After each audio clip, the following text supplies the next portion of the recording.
Hello, this is the 38th issue of Catch of the Day, available on the Branch Talk YouTube channel. Today we're going to continue with the reading of Trent Whitley's book, A Change in the Priesthood, A Change in the Law. Starting, first paragraph on page 5. How often do we today reject certain notions because they appear to conflict with what we understand to be true? For example, many read 1 John 1:8, which says, "If we say we have no sin, we are deceiving ourselves, and the truth is not in us." And then upon hearing someone say, "All who are truly born again do not commit sin," they immediately reject the notion because it appears to contradict 1 John 1:8. Now, which is the greater contradiction? This example, or the apparent contradiction between the Law of Moses and Hebrews? In all honesty, 1 John 1:8 does not say that it is impossible to be without sin, does it? Yet the Law of Moses does say that none other but the sons of Aaron have been given the right of priesthood. Moreover, when one continues to read in 1 John, he finds that the very next verse says, "But if we confess our sins, he is faithful and just to forgive us our sins and to cleanse us from all unrighteousness," which agrees with the statement that all who are truly born again do not commit sin. See 1 John 3:9. On the other hand, when one reads further in the Law of Moses, he only finds an ever-increasing emphatic repetition of the stipulation of the exclusivity of the priesthood to the sons of Aaron. This is to say that the apparent contradiction between the Law of Moses and the Hebrews is strong indeed. In fact, I don't know of any stronger. If the author of Hebrews is not an advocate of lawless heresies of the worst sort, he had better have a good explanation for his claims, for it appears that he directly contradicts the law of Yahweh given through Moses.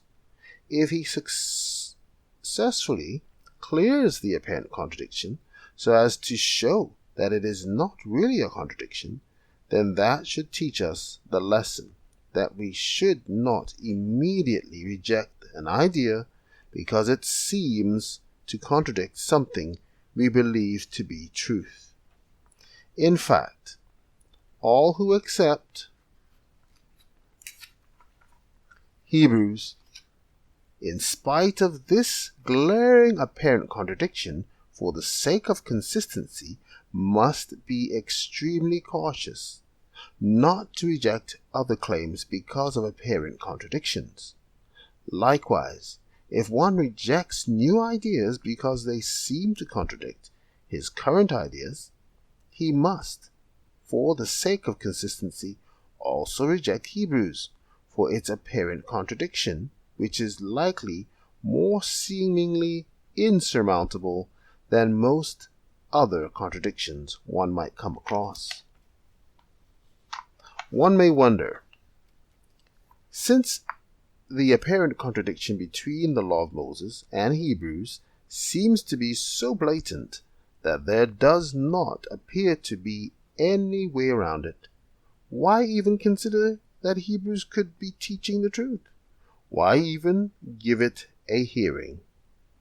It is understandable how one might think that it is so far-fetched a difference that the conflict simply cannot be reconciled, and that one would surely have to stretch and pull things from their original meaning in order to make the two sources harmonize.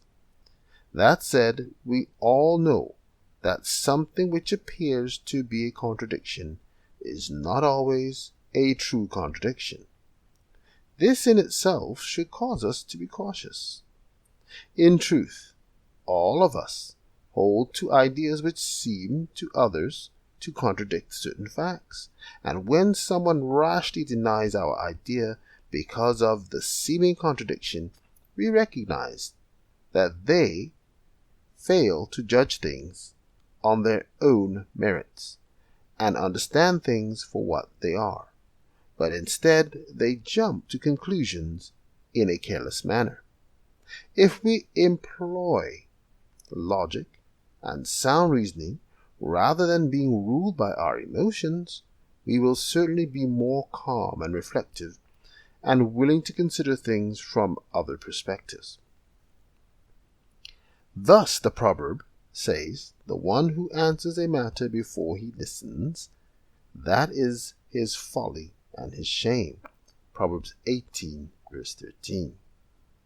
When one takes this more humble approach, it soon becomes apparent that the author of Hebrews does not declare warfare against the law or say that it is or has been abolished. Rather, he appeals to the law to demonstrate his teachings throughout his letter. It is apparent that he didn't view his position as contradicting the law.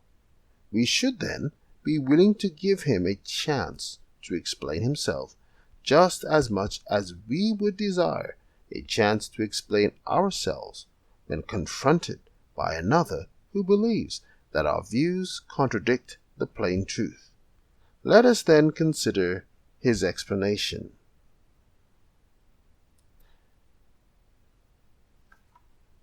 Footnote at the bottom of page 6. Footnote number 3, see Hebrews 5, verse 1. Thank you very much. Good day.